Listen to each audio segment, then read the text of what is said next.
بسم الله الرحمن الرحيم لله على إحسانه وشكر له على توفيقه وامتنانه وأشهد أن لا إله إلا الله وحده لا شريك له تعظيما لشأنه وأشهد أن محمدا عبده ورسوله الداعي إلى رضوانه صلى الله عليه وعلى آله وصحبه ومن تبعهم بإحسان إلى يوم الدين.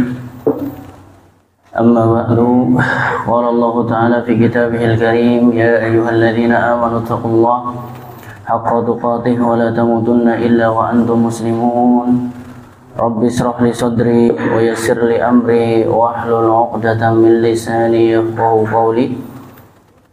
اللهم لا سهل إلا ما جعلته سهلا وأنت تجعل الحزن إذا شئت سهلا يا رب العالمين. اللهم إنا نسألك علما نافعا ورزقا طيبا وعملا متقبلا اللهم آمين.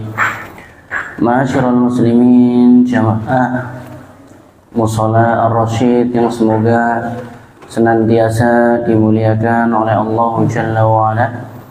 Tidak lupa dan tidak bosan rasa syukur kita senantiasa panjatkan, senantiasa kita haturkan kehadirat Allah Jalla wa'ala atas limpahan nikmat dan karunia-Nya, yang dengan nikmat-nikmat tersebut kita bisa terus beraktivitas untuk mencari ma'isyah, mencari penghidupan dunia, yang kita senantiasa berusaha untuk niatkan hanya sebagai wasilah perantara kita untuk kehidupan yang hakiki di akhirat kelak nanti. Amin. Ini tidak lain tidak bukan adalah karena nikmat dan karunia dari Allah.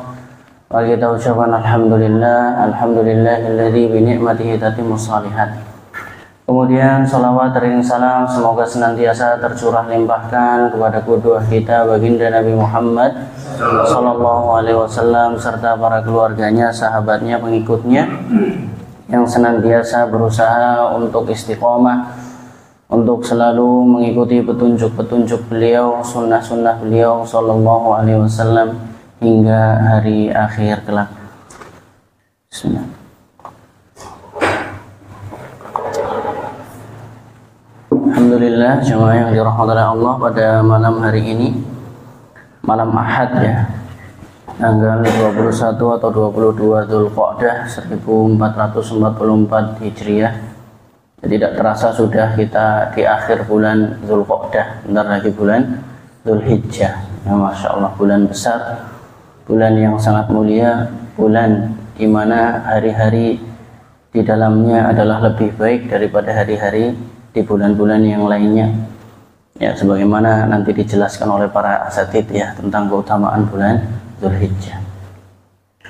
Jemaah yang dirahmati Allah, pada hari ini kita terus ya bermohon kepada Allah Subhanahu wa taala agar Allah karuniakan kepada kita ilmu yang bermanfaat, rezeki yang halal, amalan yang diterima oleh Allah Jalla wa ala. Ya, mudah-mudahan ya Allah Subhanahu wa taala senantiasa memberikan taufik kepada kita, kemudahan kepada kita untuk terus bisa mengumpulkan bekal beramal soleh sebanyak-banyaknya. Allahumma amin. Alhamdulillah ya, mudah-mudahan saudara-saudara kita pun yang sudah mendahului kita diberikan kemudahan, diterima amal-amalnya, diampuni dosa-dosanya oleh Allah Subhanahu wa taala. Allahumma amin. Dan subhanallah, Masjid Ar-Rasyid ya, Mushola Ar-Rasyid ini kita lihat makin makmur, alhamdulillah ya. Alhamdulillah, tadi jamaah sholat sampai di luar ya. Subhanallah, pepek sampai di luar penuh ya, Masya Allah.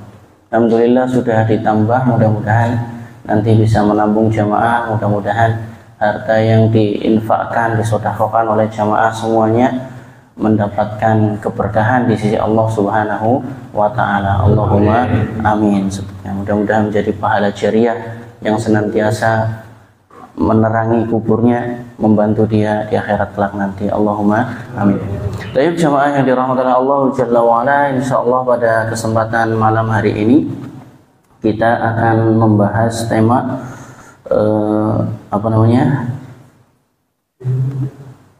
temanya adalah jangan remehkan kebaikan sekecil apapun. ya, di antara petuah ataupun wasiat dari Nabi kita Muhammad sallallahu alaihi wasallam yang beliau sampaikan kepada umatnya, ya, sebutkan dalam hadis yang sahih riwayat Imam Muslim dari sahabat yang mulia Abu Dzar Al-Ghifari radhiyallahu anhu. Nabi sallallahu alaihi wasallam bersabda kepada para sahabatnya, yang tentu saja ini tidak cuma untuk sahabatnya, tapi bagi kita semua, ya, umat Islam, ya, pengikut Rasul sallallahu alaihi wasallam. Nabi sallallahu alaihi wasallam bersabda, la tahqiranna minal ma'rufi syai'an walau an talqa akhaka biwajhin talqin. Ya, janganlah kalian meremehkan kebaikan sekecil apapun, walaupun hanya bertemu saudaranya, bertemu kawannya dengan wajah yang berseri-seri alias senyum, ya. Jangan remehkan kebaikan sekecil apapun, ya. Ini wasiat Nabi SAW kepada kita semua. Kenapa ya Pak, kira-kira kita tidak boleh meremehkan kebaikan sekecil apapun? Nah, apa Pak? Diulang-ulang terus ya Pak, Pak. Iya, kira-kira kenapa? Ya, karena, ya, mengapa kira-kira ya? Karena bisa jadi dengan amalan yang kita anggap remeh tersebut, dosa-dosa kita diampuni oleh Allah Jalla wa'ala. Ya, bisa jadi dengan amalan yang kita anggap kecil, kita dimasukkan ke dalam surga, bahkan diangkat derajatnya tinggi-tinggi di surga. Bisa jadi pula, ya, dengan amalan yang kecil kita dibentengi dari api neraka. Berarti dibentengi dari api neraka sudah nggak ada tempat lain kecuali surga. Ya, subhanallah. Dari mana kok bisa seperti itu? Ya, disebutkan oleh para ulama kita. Ya, ketika Ibnu Hajar Al-Asqalani rahimahullahu taala yang mensyarah Sahih Bukhari, ya, beliau mengomentari suatu hadis sahih riwayat Imam Bukhari. Ya, disebutkan dari sahabat Abdullah bin Mas'ud radhiyallahu anhu, Nabi sallallahu alaihi wasallam bersabda, al-jannatu aqrabu ilaikum ila ahadikum, al-jannatu aqrabu ila ahadikum min syiraqi na'lihi. Surga itu lebih dekat kepada seseorang di antara kalian daripada tali sendalnya. Hadis sahih riwayat Imam Bukhari. Surga lebih dekat dengan seseorang dari kalian daripada tali sendalnya. Wan naru mislu dzalik, dan neraka juga seperti itu, lebih dekat, ya, dari kalian daripada tali sendalnya. Maksudnya apa ya Pak ya? Surga lebih perak kan tali sendal, ya. Neraka begaya gue juga baru gue. Maksudnya nomor hadis sahih riwayat Imam Bukhari dari sahabat Abdullah bin Mas'ud. Kata Imam Ibnu Hajar Al-Asqalani, beliau mengomentari hadis ini, maknanya adalah fayam bagi lil mar'i an alla yashhad fi qalilin minal khairi an ya'tiyahu. Tidak sepantasnya bagi seorang muslim, bagi seseorang gitu ya, tidak sepantasnya, tidak seharusnya bagi seseorang meremehkan amalan sekecil apapun untuk dia kerjakan. Ya. Wala sayyi'ah an yajtanibahu wala qalilin minas sayyi'ah an yajtanibahu, dan tidak boleh meremehkan kejelekan sekecil apapun an yajtanibahu, untuk dijauhi. Kenapa? Fa innahu la ya'lam, karena dia enggak tahu al hasanata allati yarhamuhullahu biha, kebaikan mana yang menjadikan dia mendapatkan rahmat dari Allah. Karena dia nggak tahu kebaikan mana yang diterima oleh Allah, menjadi benteng baginya dari api neraka, menyebabkan dia masuk ke dalam surga. Ya, nggak tahu kebaikan yang mana. Ya, bisa jadi yang kecil. Bisa jadi yang besar, bisa jadi semuanya, ya, tidak tahu. Dan begitu pula sebaliknya, ya, karena dia tidak tahu pula, ya, keburukan mana yang akan menyebabkannya mendapatkan murka Allah Jalla wa'ala, sehingga menyebabkannya tersungkur di dalam api neraka. Ya, ini penjelasan Al-Imam Ibnu Hajar. Ya, berarti kenapa tadi kita nggak boleh meremehkan kebaikan sekecil apapun. Ya. Terus artinya apa tadi Miki? Surga gue lebih perok kan tali sendal. Ya, bisa jadi amalan yang kecil malah membuat dia mendapatkan rahmat, memasukkan dia ke dalam surga. Ya, maksudnya seperti itu. Wallahu taala alam bishawab. Ya, dan banyak dalil-dalil yang lainnya yang disebutkan oleh para ulama ahli hadis. Salah satunya contoh amalan yang mungkin kita anggap ringan, tapi ternyata menyebabkan seseorang meraih kemuliaan di sisi Allah Subhanahu wa taala. Contohnya satu, hadis sahih riwayat Imam Bukhari juga. Ya, hadis sahih riwayat Imam Bukhari dari sahabat Abu Hurairah radhiyallahu anhu. Disebutkan bahwasannya innal abda la yatakallam bil kalimah min ridwanillahi azza wa jalla yulqi laha balan yarfa'uhu Allahu biha darajat. Ada seorang hamba yang dia mengucapkan suatu ucapan, ya, ucapan yang baik. Ternyata ucapan yang baik tersebut mengandung keridhaan Allah Subhanahu wa ta'ala.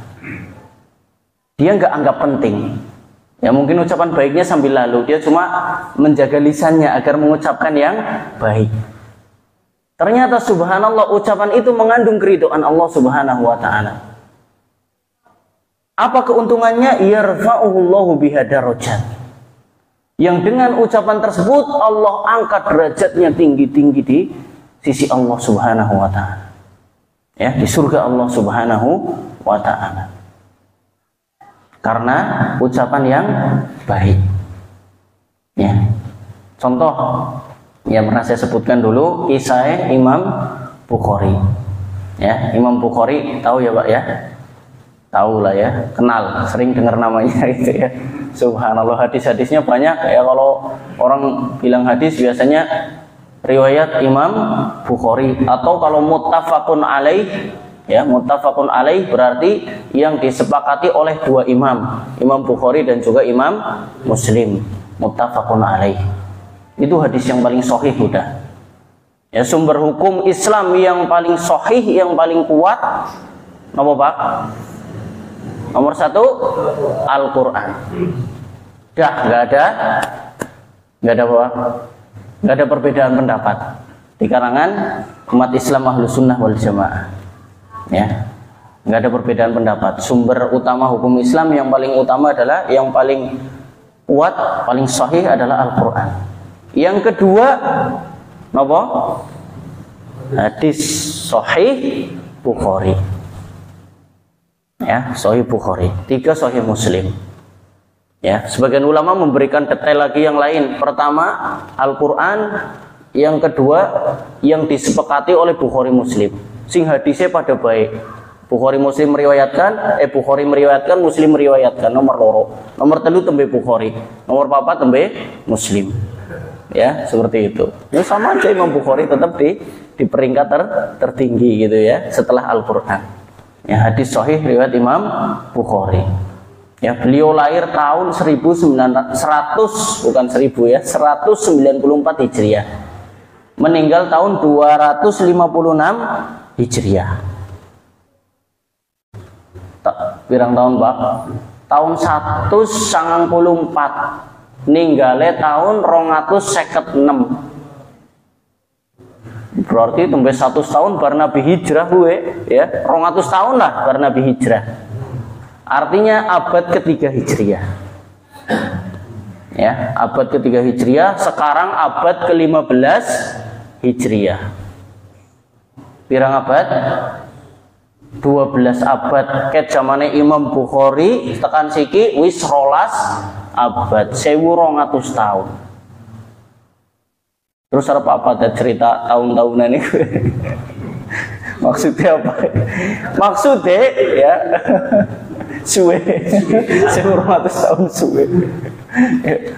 Maksudnya ya subhanallah, Imam Bukhari itu nulis kitabnya di abad ketiga Hijriah. Kitab sing paling sahih ya ditulis di abad ketiga Hijriah sampai siki 1200 abad. 200 abad lah, 1200 tahun. 12 abad. Ya, subhanallah, sahabat kan 100 tahun ya. Subhanallah, itu kitabnya setiap hari itu ibaratnya hadis-hadisnya setiap hari itu dipelajari. Ya. Setiap hari. Yakin Pak setiap hari Pak. Nek Jumatan misalnya. Urung nang pondok-pondok ya. Wong pada apa? Sinau mondok. Nang pengajian bae wis. Siki nang Masjid Ar-Rasyid, ngesuk maning ana pengajian nang di maning takwa, ngesuk maning nang masjid di maning, full seminggu ya, Ustaz ya. Cilacap Utara full dat seminggu dat. Iya, nek karo masjid-masjid Nahdlatul juga full ya. Subhanallah full. Ya, kajian seminggu. Mesti kadang-kadang ya 1-2 hadis Imam Bukhari disebutkan. Saya aja tadi sudah sebutkan berapa? 2 ya hadisnya Imam Bukhari ya. Berarti artinya apa? Pahalanya luar biasa ya. Wenek sehadis tok disebutkan pahalanya wis luar biasa. Apa maning kita di sini pirang hadis? Ratusan ya. Baru ngecek ya. Ngecek ya. Banyak sekali hadis-hadis yang sahih ya, mungkin ribuan ya. Banyak sekali hadis-hadis yang sahih. Hampir semuanya ya, semuanya sahih. Semua sahih. Ya, kecuali di Adab Al-Mufrad ya, kitabnya beliau Adab Al-Mufrad, maka sebagian ulama memberikan komentar. Tapi kalau dalam Sahih Bukhari sudah sahih ya. Maka subhanallah pahalanya akeh banget. Orang mung tahun gitu, tapi ket 1200 tahun kemudian. Pahalanya akeh banget. Tahu nggak kenapa Imam Bukhari nulis kitab tersebut yang bisa menyebabkan dia mendapatkan pahala ganjaran yang begitu besar? Ya, jariah terus ya. Masjid paling umurnya pirang tahun Pak? Ya bisa beratus-ratus tahun juga ya. Ya. Engko dibongkar, direnov jadi anyar maning, ya mudah-mudahan tetap terus pahalanya kan. Man sanna sunnatan hasanatan falahu ajru fa'ilih ya. Intinya apa begini? Ya pahalanya kayak banget. Kenapa Imam Bukhari mulai nulis kitabnya? Ternyata disebutkan dalam Fathul Bari ya, Imam Bukhari cerita. Ternyata ketika itu dia sedang duduk-duduk ngaji. Lagi duduk-duduk ngaji ya, seperti ini bermajlis dengan gurunya. Gurunya namanya, salah satu gurunya ya, namanya Imam Ishaq bin Rahawai. Imam Ishaq bin Rahawai lagi ngaji, ijik-ijik gurunya ngomong. Tiba-tiba ngomong, kata beliau gurunya, lau jama'tum kitaban mukhtasaran li sahihi sunnati Rasulillah sallallahu alaihi wasallam. Pirang menit Pak? 1 menit, 2 menit ya, diterjemahna karo bahasa Indonesia. Jika seandainya ada di antara kalian yang mengumpulkan hadis-hadis sahih dari Nabi Shallallahu Alaihi Wasallam dalam satu kitab yang ringkas, ya, berapa menit? 1 menit, 2 menit. Ya, jika seandainya di antara kalian ada yang mengumpulkan hadis-hadis Nabi Shallallahu Alaihi Wasallam yang sahih dalam satu kitab. Ngomongin kwetok. Ngomongin karo siapa? Murid-muridnya kabian dia Imam Ishaq bin Rahawai. Kemudian apa? Kata Imam Bukhari, fa waqa'a dzalika fi qalbi. Fa akhadtu fi jam'il jami' as-sahih. Ya sungguh perkataan guru saya itu sangat mengena di hati saya. Ya. Subhanallah, bener kayak guru nih, bener ini guru saya ya. Kayak gue langsung, bener ini. Kalau saya kumpulkan ini, terus dibaca banyak orang, nanti pahalanya luar biasa. Ya. Fa'akhadtu, maka ketika itu pula saya mulai mengumpulkan hadis-hadis sahih. Ya, saya mulai nulis hadis-hadis sahih dari Nabi Shallallahu Alaihi Wasallam. Ya, kitab Imam Bukhari disebut Al-Jami' As-Sahih. Ya, panjang. Ya, kumpulkan. Kira-kira ya gurune Imam Bukhari dapat pahala enggak? Ya, dapat pahala enggak, Pak? Insya Allah. Kenapa? Karena ucapannya yang baik. Enggak lebih dari, mungkin enggak lebih dari 5 menit, ya. Enggak lebih dari 3 menit mungkin.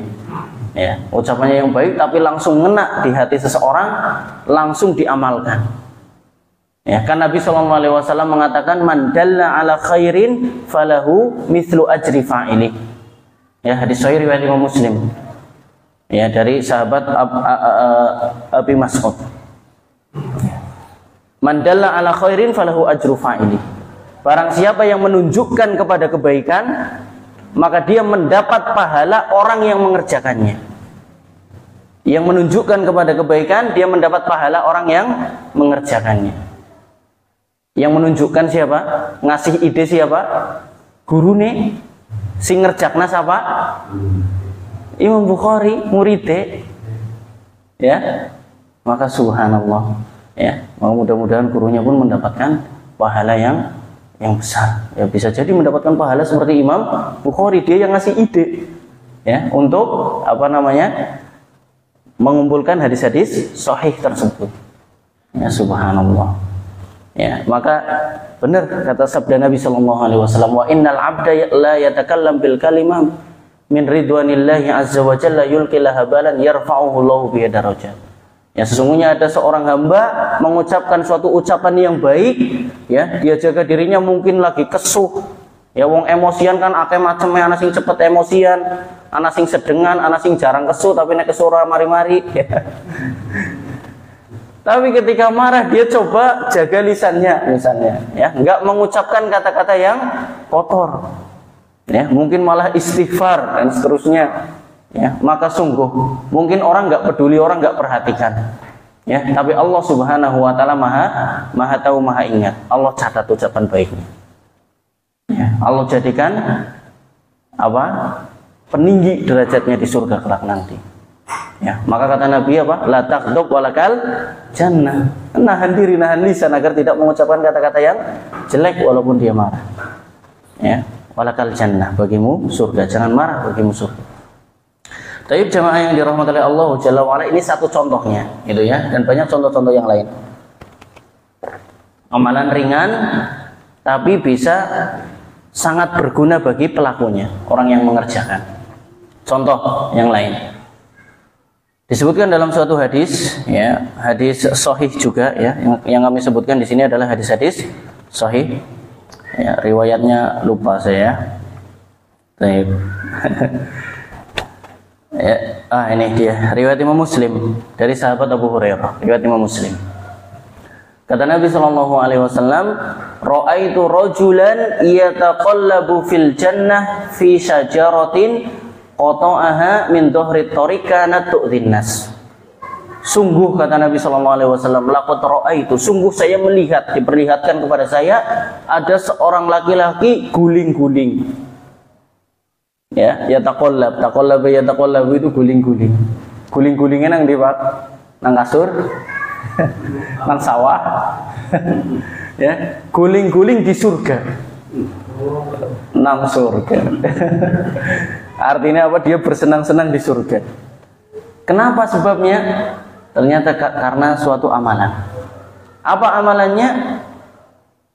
Amalannya adalah menyingkirkan gangguan dari jalan. Ya, menyingkirkan gangguan dari jalan. Disebutkan dalam hadis ini, laqad ra'aitu rajulan yataqallabu fil jannah fi syajaratin qata'aha min dhuhri tariq kanat tu'dhin nas. Ya, karena dia memotong pohon yang menghalangi jalan, kemudian dia singkirkan, ya, karena pohon tersebut mengganggu manusia, menyebabkan orang nggak bisa lewat, ya, maka dia singkirkan. Mungkin zaman siki ya anak apa ya, paku apa itu ya disingkirkan, maka itu orang-orang yang ngambilin paku di jalan itu ya, itu niatnya karena itu apa bukan ya? Sing karo kae lo magnet ya lo Pak, ya, kita sering dengar berita, lihat berita itu, subhanallah, ngambilin paku pakai magnet itu, terus uli pirang kilo itu dikumpulna ora didol, ya. Subhanallah, kalau itu subhanallah ya, karena niatnya karena Allah Subhanahu wa taala, bukan karena konten, bukan karena pengen populer, viral, ya, maka subhanallah pahalanya luar biasa, ya. Subhanallah, ya, ada suatu kisah juga, ini diceritakan oleh guru kami, namanya Al-Ustadz Dr. Ainul Haris Umar Thayyib rahimahullah, ketika kami pengabdian di Surabaya. Ya, beliau cerita di salah satu khutbahnya gitu ya, salah satu khutbahnya ya tentang hadis ini ya, jangan remehkan kebaikan sekecil apapun ya. Tapi saya belum cek ya ceritanya, sumbernya, tapi insya Allah maknanya benar, ya. Disebutkan bahwasannya ada seseorang dai, gaweane dakwah, maring dindi dakwah, ya, subhanallah, sampai-sampai orang iri dengan kebaikannya, iri yang baik ya Pak ya, bukan iri yang buruk, namanya ghibthah, bukan hasad. Ghibthah itu iri yang baik, ya, nggak ingin kenikmatan hilang dari orang lain. Maring dindi dakwah sampai orang-orang iri dengan kebaikannya, ya. Dan diceritakan suatu saat dia meninggal dunia. Ketika meninggal dunia, maka disebutkan bahwasanya salah seorang sahabatnya bermimpi, ya, mimpi. Dan disebutkan dalam suatu hadis bahwasanya ru'yatul mu'min, ya, atau ar-ru'yah as-salihah juz'un min ajza'i an-nubuwah, atau arba'una sittun wa arba'una ru'yah as-salihah sittun wa arba'una min juz'in nubuwah, atau kama qala sallallahu alaihi wasallam. Bahwasanya mimpi yang baik, mimpi yang benar itu adalah salah satu bagian dari 46 kenabian. Ya, bagian kenabian. Ya, intinya ada di situ mimpi yang benar, ya. Tapi tentu saja enggak setiap orang, gitu ya, enggak setiap orang. Jadi dikatakan bahwasanya ini salah seorang temannya mimpi bertemu dia ketika sudah meninggal dunia. Ya, wallahu a'lam ya. Kemudian dia tanya kepada orang tadi, ya, apa yang sudah Allah perbuat kepadamu? Madza fa'alallahu bika? Apa yang sudah Allah perbuat kepadamu? Kemudian orang ini pun mengatakan, laqad ghafarallahu li au ghafara dzambi. Sungguh Allah Subhanahu wa taala telah mengampuniku, telah mengampuni dosaku. Apakah karena dakwah yang engkau lakukan? Ditanya orang ini. Apakah karena dakwah yang engkau lakukan? Orang dindi. Ya, kemudian dia mengatakan bukan. Dan terus karena apa? Nah, dikatakan bahwasanya biriyalatin tasaddaqtu biha. Karena beberapa real yang saya sedekah dengannya. Ya, beberapa real. Mungkin nang ngene dhewe beberapa rupiah. Ya nek real berarti kan 3.500 nopo ya Ustaz ya? 4.000 ya. 4.000. 4.000-an sekarang. Ya. Mungkin mur sedekah 4.000, ya mungkin nangkene ya 5.000, tapi 1.000, 2.000 apa 500 gitu ya. Subhanallah, karena beberapa real yang biasa rutin dia sedekah dengannya, maka Allah ampuni dosanya. Ya, subhanallah. Dan ini benar, sesuai, maknanya benar. Ya, kisahnya saya belum cek sumbernya, tapi maknanya benar. Sesuai dengan sabda Nabi sallallahu alaihi wasallam, ittaqun nara walau bisyikki tamrah. Ya, bentengilah diri kalian dari api neraka walaupun dengan separuh kurma. Ya, jika dibentengi dari api neraka berarti sudah diampuni dosanya. Walaupun dengan separuh kurma.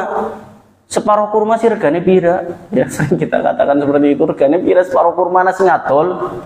Ya, separuh kurma. Langka diwehi gelem separuh kurma. Ya. Ora bekas cokotanmu ya. Ya subhanallah. Ya.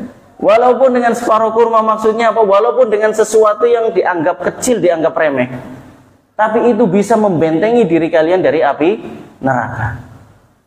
Ya, mungkin 2.000, mungkin 1.000, mungkin 500, ya, dan seterusnya. Ya, maka itu bisa jadi benteng dari api neraka. Maka jangan remehkan kebaikan sekecil apapun. Ya, ada suatu kisah lagi disebutkan oleh guru kami tadi juga tentang seorang wanita istri Harun ar-Rasyid, namanya Zubaidah. Zubaidah ini punya proyek besar. Proyeknya apa? Bangun bendungan. Rawa bendungan. Bendungan di Mina. Mina itu di mana, Pak? Arab, ya. Arabnya di mana? Di haram. Dan haram, di tanah haram. Itu ya kalau yang haji, kalau kita pelajari ya, mudah-mudahan kita semua diberikan rezeki untuk berkunjung ke tanah haram. Allahumma amin. Ya. Alhamdulillah, mudah-mudahan saudara kita yang nanti mau berangkat ya, jamaah haji al-mabrur ya Ustaz ya, berangkat tanggal 12 katanya. Mudah-mudahan Allah Subhanahu wa taala mudahkan segala urusannya, Allah berkahi perjalanan hajinya, berkahi amalannya, terima amalannya ya, amin ya rabbal alamin. Ya subhanallah, dan mudah-mudahan kita juga diundang nanti oleh Allah Subhanahu wa taala. Allahumma amin. Amin ya rabbal alamin. Baik. Intinya Mina itu ya salah satu tempat untuk ibadah haji. Ya, jadi dia bikin bendungan untuk memberi minum orang-orang yang haji. Siapa tadi? Zubaidah, istrinya Harun ar-Rasyid, salah satu khalifah kaum muslimin. Ya, proyek besar, bikin bendungan untuk ngasih minum orang-orang haji. Ya kan di Mina kan mabit pertama ya, datang kalau mulai tanggal 8 Hijriah, kalau kita pelajari itu 8 Hijriah itu di Mina dulu. Ya, mabit di Mina. Ya, sholat subuh, zuhur, asar, maghrib, isya gitu ya di Mina, zuhur, asar, maghrib, isya, subuh kayak gitu ya di Mina. Kemudian pagi harinya berangkat ke Arafat tanggal 9 ya, wukuf di Arafat sampai maghrib, sampai terbenam matahari di Arafat, sholat zuhur dan asar di jamak ya, kemudian jamak ya, kemudian saya lupa qasar apa, terus kemudian lanjut malam harinya setelah ghurub ke Musdalifah, mabit di Musdalifah. Kemudian paginya setelah subuh jalan ke Mina. Betul, jalan ke Mina ya subhanallah. Jalan ke Mina buat apa? Tanggal 10 Hijriah, 10 Dzulhijjah. 10 Dzulhijjah untuk amalan haji yang lain, lempar jumroh ya. Terus nyembelih ya. Yang nyembelih orang lain biasanya ya, Pak ya, disembelihkan, cukur ya, terus tawaf ifadah, sa'i ya. Kemudian setelah itu mabit lagi di situ di Mina sampai hari tasyrik 13 ya, 11, 12, 13 mandek nampono ya, untuk setiap harinya lempar jumroh sughro, wusto dan kubro atau jumroh akobah ya. Subhanallah, telung dina karo dina tanggal 8 ya, 4 hari jamaah haji yang jumlahnya ratusan ribu mungkin ya, tembus jutaan apa enggak ya, Allah alam ya, tembus ya, tembus ya, subhanallah. Indonesia dapat jatah 200 ribu ya, atau 20 ribu, 221.000 ditambah lagi 8.000. Masya Allah, 229.000 berarti ya, 229.000 dari Indonesia toh, berarti jutaan ya, jutaan sedunia ya, subhanallah. Nang Mina kumpul kabeh, nang Mina tumplek ya, ya nek dikasih minum sama itu pahalanya seperti apa itu memberi minum ya. Bayangkan di sebuah hadis sahih riwayat Imam Bukhari ya, sebutkan bahwasanya memberi minum, yang disebutkan dalam suatu hadis ada seorang melakukan perjalanan, di riwayat yang lain disebutkan ada seorang wanita pelacur, mohon maaf ya, ketika melakukan perjalanan tiba-tiba terasa haus sekali, tiba-tiba nemu sumur, ketika nemu sumur medun ya, orang natimbane sih medun di ngisor, nyiduk nginum, bareng nginum munggah, ternyata melihat ada seekor anjing ya, mohon maaf ada seekor anjing lagi dilat-dilat pasir yang dilat-dilat tanah sing teles saking hausnya sama. Jadi dia melihat, masya Allah, ini mohon maaf ya, anjing ini sangat kehausan seperti saya kehausan tadi. Akhirnya sendalnya dicopot, medun, diciot banyu, dicopot maning sendalnya, kan sendal gemian kan kulit ya, sepatu gemian kan kulit, diambil airnya digigit naik lagi ya, kemudian setelah itu dikasih minum, mohon maaf anjingnya dikasih minum. Ya, setelah dikasih minum, ya, ini diceritakan oleh Nabi SAW umat terdahulu. Ya, setelah dikasih minum, kemudian Nabi mengatakan, laqad syakarallahu lahu wa ghafaralah. Sungguh Allah berterima kasih kepada orang itu dan mengampuni dosa-dosanya. Karena ngasih minum, mohon maaf hewan. Para sahabat tanya, ya Rasulullah, iya nih, apakah kita berbuat baik sama hewan itu dapat pahala ya Rasul? Kata Nabi SAW, fi kulli kabidin radbatin ajrun. Sungguh di setiap hati yang masih basah itu ada pahalanya. Maksudnya apa? Hati yang masih basah, setiap yang memiliki nyawa, ketika kita berbuat baik kepadanya maka kita akan mendapat pahala. Ya, bahkan ampunan tadi dikasih pahala dan juga ampunan oleh Allah Subhanahu wa taala. Ya. Mungkin amalan ringan ya. Lagi kepriwe sing miki ngawe minum jamaah haji. Ya, dikisahkan juga dia meninggal dunia seperti kisah pertama tadi. Terus temannya Zubaidah meninggal, kemudian temannya ada yang mimpi. Ya. Apa yang sudah Allah perbuat padamu? Ya wahai Zubaidah, Allah telah mengampuni dosa-dosa saya. Apakah karena proyek besarmu bikin bendungan di Mina? Ya. Kemudian dia mengatakan, bukan. Akan tetapi karena 2 rakaat sholat malam yang senantiasa saya jaga. 2 rakaat sholat malam. Ya, wallahu a'lam ya, bisa jadi proyek besarnya mengangkat derajatnya tinggi-tinggi di surga. Ampunannya dapat dari 2 rakaat rutin sholat malam. Ya, subhanallah. Ya, maka subhanallah ya. Ini contoh-contoh yang mungkin amalan yang ringan tapi besar pahalanya di sisi Allah Subhanahu wa taala. Ya berarti gue keberapa? Gue sing cilik-cilik bae gue. Jadi sedekah 2.000 bae lah, cukup ya enggak juga gitu ya. Karena kaidah kita apa? Fastabiqul khairat. Ya, bersegera dalam berlomba-lomba dalam kebaikan. Kaidah kita wa fi dzalika falyatanafasil mutanafisun. Ya, kaidah kita adalah untuk meraih kenikmatan surga, mari kita berlomba-lomba. Ya, kemudian apa? Ya, bahwasannya maksudnya adalah kalau yang kecil tidak diremehkan, apalagi yang besar. Kan seperti itu. Ya, sing cilik hati-hati banget dijaga. Ibaratnya sing sunnah hati-hati banget dijaga, apa maning sing wajib. Kan seperti itu. Cara untuk istiqomah ya seperti itu. Ya, menjaga yang sunnah mungkin menjaga yang kecil-kecil sehingga yang besar-besar juga terjaga. Yang kecil-kecil dijaga sehingga yang besar-besar terjaga. Ya, maka jangan remehkan kebaikan sekecil apapun. Kalau kita remehkan, maka kebaikan yang banyak yang mungkin jadi benteng kita dari api neraka, yang mungkin memasukkan kita ke dalam surga akan hilang. Sunnah-sunnah yang mungkin kita anggap remeh. Ya. Misalnya nganggo sendal. Ya. Sikil tangan di sini nomor sikil kiwa di sini tangan di sini sunnah ya, subhanallah ya. Mam bismillah, mlebu masjid doa, keluar masjid doa, masuk WC doa, keluar WC doa, dan seterusnya ya. Banyak sunnah-sunnah. Tapi kadang-kadang kena kelalen ya Pak ya. Namanya manusia bukan kita anggap remeh, tapi memang kadang-kadang kelalen ya. Kita sih pengen, kalau ingat pengen mengerjakan sunnah tersebut. Ya, bukan karena menganggap remeh. Tapi ya memang kita bisa beramal soleh itu tandanya Ya, ini salah satu tanda bahwasanya kita bisa beramal soleh, berbuat kebajikan itu bukan karena kehebatan kita, bukan karena kecerdasan kita, karena benar-benar taufik dan pertolongan dari Allah Subhanahu wa Ta'ala.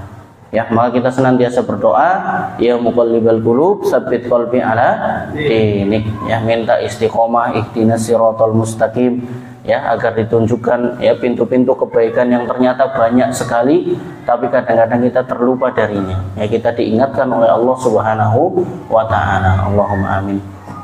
Tayyib, jemaah yang dirahmati oleh Allah Jalla wa Ala, mungkin ini sedikit yang bisa saya sampaikan, mudah-mudahan bermanfaat. Ya, apabila ada tutur kata yang kurang berkenan, saya mohon maaf yang sebesar-besarnya. Mungkin sebelum tutup ada pertanyaan? Tidak ada ya. Baik. Baik, tidak ada. Mudah-mudahan bermanfaat. Sudah masuk. Subhanallahumma wa bihamdika asyhadu an la ilaha illa anta astaghfiruka wa atubu ilaik. Assalamualaikum warahmatullahi wabarakatuh.